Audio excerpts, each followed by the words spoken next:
సమస్యలు ఉంటే ఆయన నేనున్నాను అంటారు. సాటివారి కష్టాలను చూసి వెంటనే స్పందిస్తారు. లాక్డౌన్ సమయంలో వలస కార్మికుల వెతలను చూసి చలించిపోయారు. సొంతూళ్లకు వెళ్లేందుకు వారికి దారి చూపి పెద్దన్నగా నిలిచారు.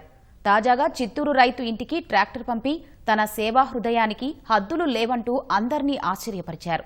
అందుకే తన సేవా తత్పరత, ఉదార స్వభావంతో అందర్నీ ఆలోచింపజేస్తున్న సినీ విలన్, నిజ జీవిత హీరో సోనూ సూద్ అంతరంగాన్ని ఈటీవీ భారత్ తెరచి చూసే ప్రయత్నం చేసింది. సోనూ సూద్ సేవకు స్ఫూర్తికి ఎవరు? చిత్తూరు రైతుకు ఆయన ట్రాక్టర్ పంపడానికి కారణం ఏంటి? కరోనా కాలంలో ఆయన ఏం చేస్తున్నారు?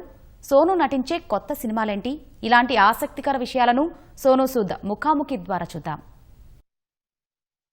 देवदूत, गरीबों के मसीहा या वन मैन आर्मी, जी हां, मैं बात कर रहा हूं सोनू सूद की। फिल्मी पर्दे पर बहुत ही मशहूर विलन, बहुत ही खतरनाक रोल करते हैं, जानदार रोल करते हैं, लेकिन असली जिंदगी में किसी महानायक से कम नहीं। स्वागत है आपका बहुत बहुत ईटीवी भारत में Sonu. Thank you so much. जो देख रहे हैं कि पिछले 3-4 महीने से लगातार आप जमीन पे जाके, सड़कों पे जाके कहीं भी पहुंच जाते हैं, तो आपके पीछे इंस्पिरेशन क्या है सोनू, ये हम जानना चाहते हैं। मुझे लगता है कि जितने लोग, जितने प्रवासी लोग या जितने जरूरतमंद इस समय लोग हैं, कहीं ना कहीं से वो खुद ही मुझे ढूंढ लेते हैं और मुझे अंदर से एक आवाज आती है कि इनको घर जाना बहुत जरूरी है और वो घर पहुंच भी जाते हैं। मुझे लगता है कि बहुत सारे लोगों की, परिवारों की दुआएं हैं जो मुझे गाइड करती हैं इनको घर पहुंचाने में। और फिर माँ बाप ने जो शिक्षा देकर हमें बड़ा किया वो ये था कि अगर आप किसी जरूरतमंद की मदद कर सकते हो, उसके बिना पूछे, तो ही आप कामयाब हो। तो बस उसी रास्ते पर चल रहे हैं और कोशिश जारी है कि सब लोगों तक मदद पहुंच पाए। एक तरह से पूरे देश में गरीबों के मसीहा बन गए। लोग याद करते हैं आपको फेसबुक पे, ट्विटर पे, आप 1 घंटे में हाजिर हो जाते हैं वहां। मुझे लगता है कि जब आप पर कोई एक गुहार लगाता है काम की, आपके पास आता है, तो उसको उसका जवाब मिलना बहुत जरूरी है, क्योंकि बहुत सारी अपेक्षा लेकर आपके पास आता है, बहुत उसे विश्वास होता है कि आप उस तक पहुंचेंगे और उसकी मदद करेंगे।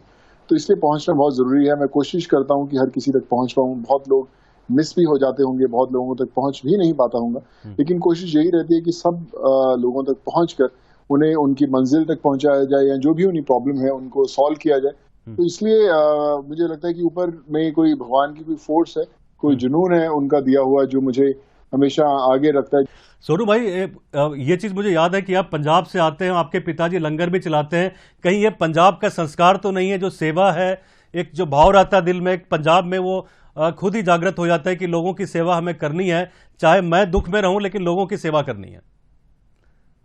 बिल्कुल। मेरे फादर, जैसे मैंने बोला कि उनकी कपड़े की शॉप थी और अभी भी है वहां पर। पापा तो नहीं रहे, लेकिन उन्होंने हमेशा लंगर लगाया, हर हफ्ते फ्री में खाना खिलाते थे बहुत सारे लोगों को, और हम लोग वो देख देख के बड़े हुए हैं।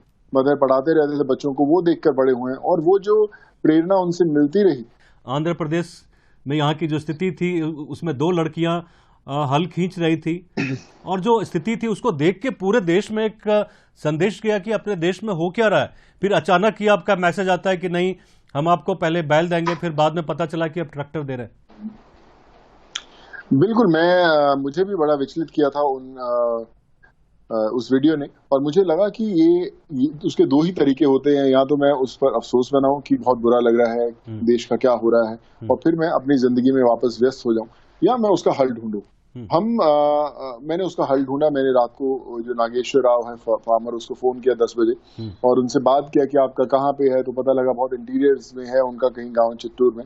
और फिर मैंने उनको बोला कि आप कल आपके जो खेतों में एक ट्रैक्टर जरूर पहुंच जाएगा, और आप अपनी बेटियों को मतलब जो खेत है उसको जोतवाएं मत, उनको ट्रैक्टर पे बिठा के घुमाएं और खेती कीजिए। आप जो आपके दोस्त हैं उस गांव के अंदर जो लोग अफोर्ड नहीं करते, आप उनको भी अपना ट्रैक्टर जरूर दीजिएगा मदद करने के लिए, ताकि आपके गांव में वो खुशहाली हो सके।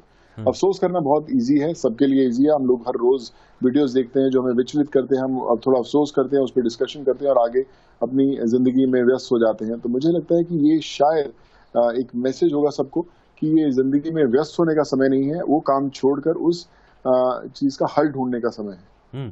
अच्छा सोनू जी, आपने जो प्रवासी मजदूर हैं, चाहे वो किसी भी प्रदेश के हों, उनके लिए एक अलग से आपने ऐप भी लॉन्च किया है कि उनको राहत पहुंच सके, उनको रोजगार मिल सके। इसके बारे में थोड़ा हम जानना चाहेंगे कि आखिर में ये ऐप है क्या, किस तरह से काम करता है ये? देखिए ऐप की फॉर्म में एक हफ्ते में आ जाएगा।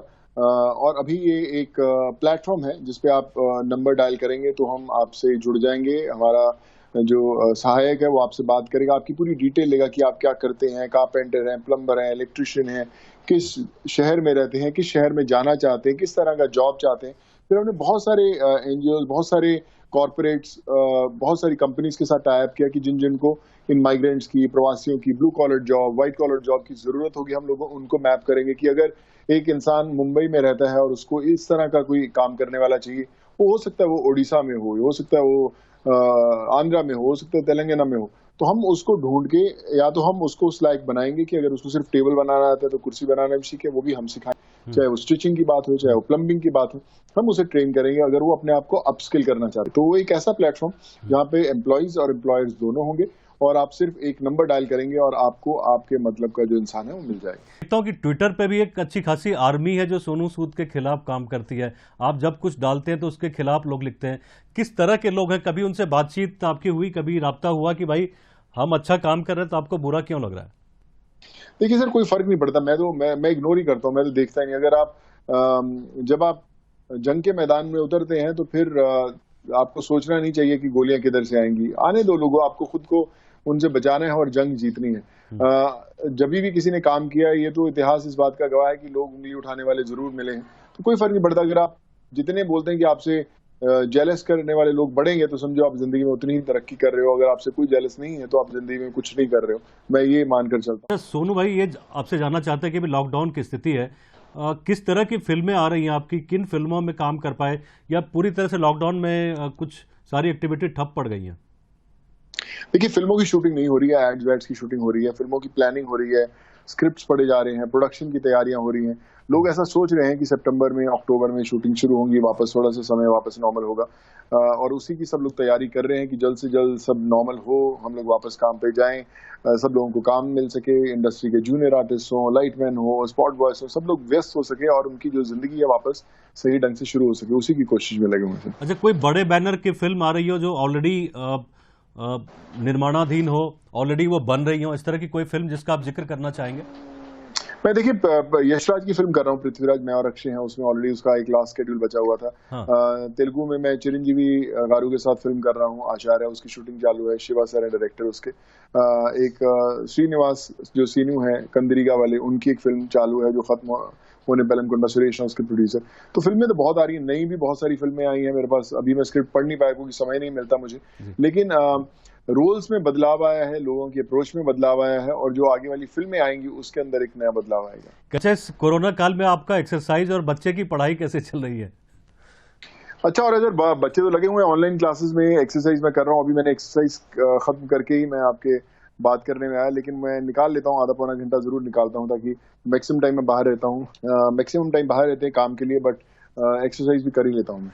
तो बच्चे की पढ़ाई में कुछ हेल्प कर रहे हैं कि नहीं?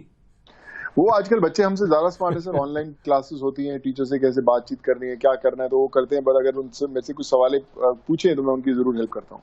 अच्छा, एक आखिरी सवाल आपसे, यही बहुत ही सीरियस नोट पे, कि ये कोरोना का जो समय है ये काफ़ी एक गंभीर समय है और बहुत जल्दी खत्म भी नहीं होने वाला है, तो लोगों के लिए आप क्या संदेश देना चाहेंगे उन लोगों के लिए?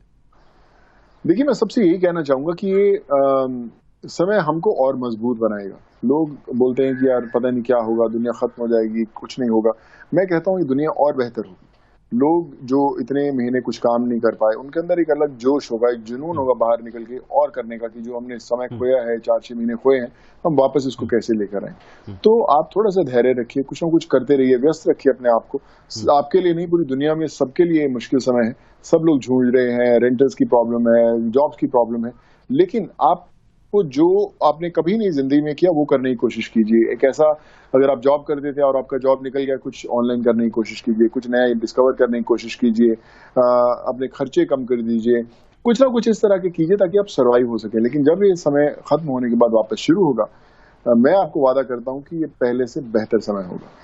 सोनू भाई, बातचीत करके बहुत मजा आया। लग रहा है कि बात आपसे करते रहें, क्योंकि सीखने को आपसे बहुत कुछ मिल रहा है। आपका बहुत बहुत धन्यवाद ईटीवी भारत से बात करने के लिए। आप अपना बहुत बहुत ख्याल रखें और इसी तरह से जनता की सेवा, लोगों की सेवा, गरीबों की सेवा करते रहें। बहुत बहुत शुक्रिया आपका। Thank you so much sir. God bless you sir. Thank you.